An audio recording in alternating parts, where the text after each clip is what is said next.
Hey guys, welcome back to Amy Hines Real Talk. Tonight we're going to talk about haters. I know, doesn't it sound exciting? Yeah, I think it's going to be more painful for me than it is for you. But we're going to do this. This is something we actually really need to talk about. We're going to transport all the way back to when I was in junior high. We're not going to hang there too long. It was just a terrible time. It's awkward, all the things.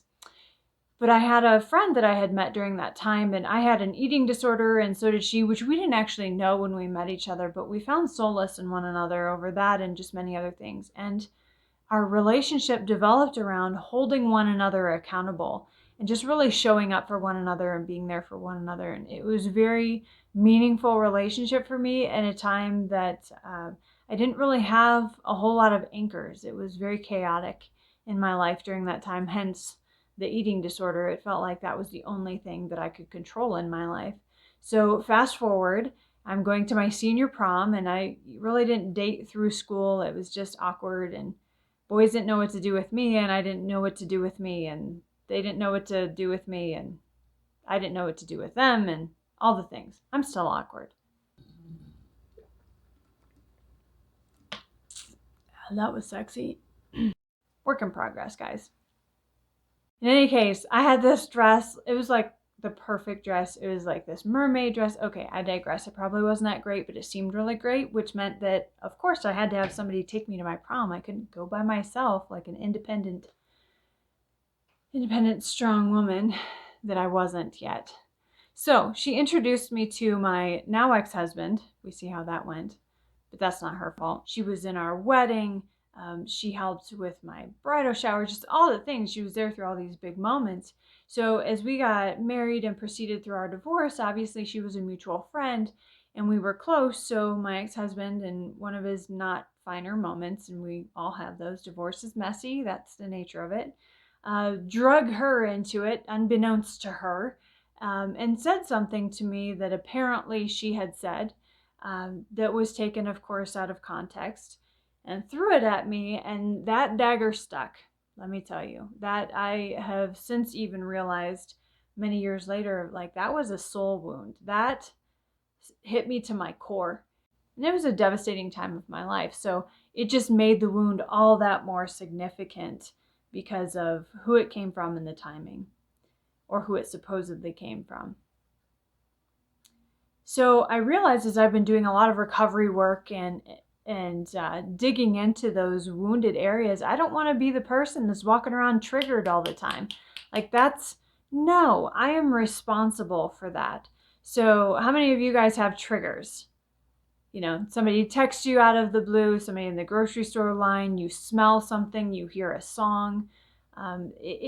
It's amazing how many triggers that we have accumulated over the years. So I realized along the way that I had a trigger that was tied to this wound from 7 years ago. I've been divorced for 7 years, if you can believe it.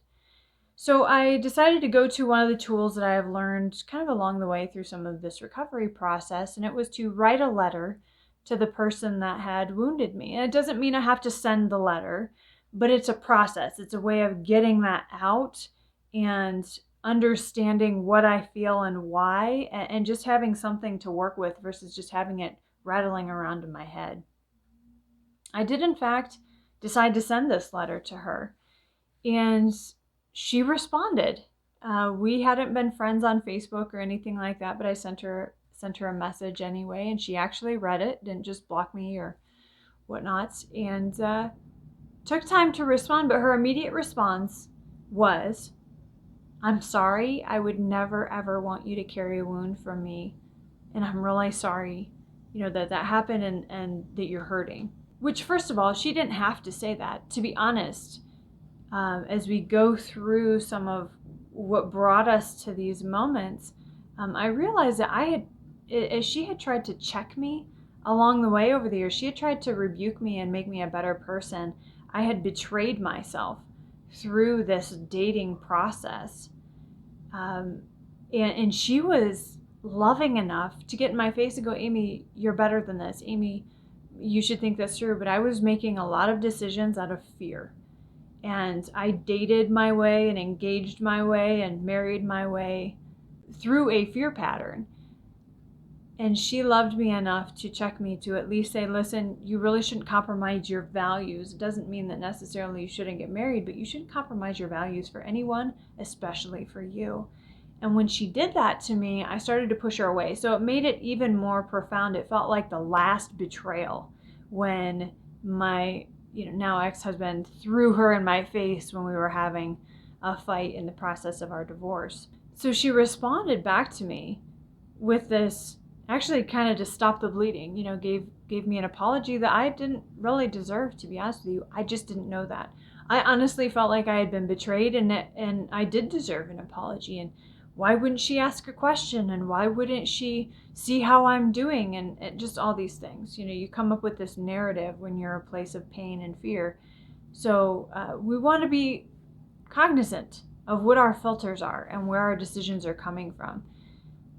I was making some very bad decisions from that place, and it took me 7 years to get to the point where I was strong enough and able to address those things. And I would encourage you, as we're talking about this, see yourself in my story. Who is it that you have in your life where they have hurt you, or a wound that you carry, or these triggers that you have that you need to address? And addressing them starts with you. Beyond the apology, she went above and beyond. And she thought about it and actually got back to me and reminded me with a degree of love and grace that is still very hard for me to understand and to accept. But she reminded me of things that I had done over the years that had eroded our relationship, and things that I had done to betray myself. And also the selfishness, where in that time I was in so much pain that I lashed out at her, and she was going through a tremendous amount of pain. And she had just gone through having a child and that had special needs on top of other toddlers. And like, this woman's plate was full, and I wasn't able to show up for her. All I was thinking about was my own pain. And I forgot about my situational awareness entirely, and I managed to lie to myself in the process of all of this, and not even realize how far I had come from the person that I had always wanted to be in betraying myself. And I looked at her like she was the hater for calling me out on my own self-betrayal. I'm going to say that again. I looked at her like she was the hater for calling me out on my own self-betrayal. Comfort kills, guys. If all we have is people around us that will kiss our butt and tell us that we are amazing and not get in our face and help us be the people that we really, really want to be, not just the person you say that you want to be, but the person you really, really want to be, for you and for the people around you, then we need to learn to accept the wounds of a friend that loves us hard enough to get in our face and tell us how it is. Iron sharpens iron. And I've come to realize this, but through my pain, I was able to twist this into something that was never her intention. This is a woman that loved me so hard and so well. It's astounding to me that I was in so much pain that I was able to twist it into her somehow being the bad guy. If you ever met her, I promise you, she's one of the sweetest, most genuine people that you have ever met. Shame on me. And yet, by the grace of God, I'm able to, and by the grace of her, I am able to still forgive myself and accept the grace that she has given me. So guys, this is my challenge to you. Who are your haters, and are they actually your haters? I need you to reevaluate these things. I don't need you to reevaluate them. You need to reevaluate them for the quality of your life, for the sake of your children, for the sake of the people that you have hurt, and for the life that you actually want. We're going to take the fight to the pain. We're not going to let comfort kill us, and we're going to do the hard work to be better every single day. I love you guys. I'm a work in progress, so stick with me. We're going to keep having these sorts of talks. We'll have a little humor along the way and some lighter material as well. We'll see you next time. So, as I lost my train of thought.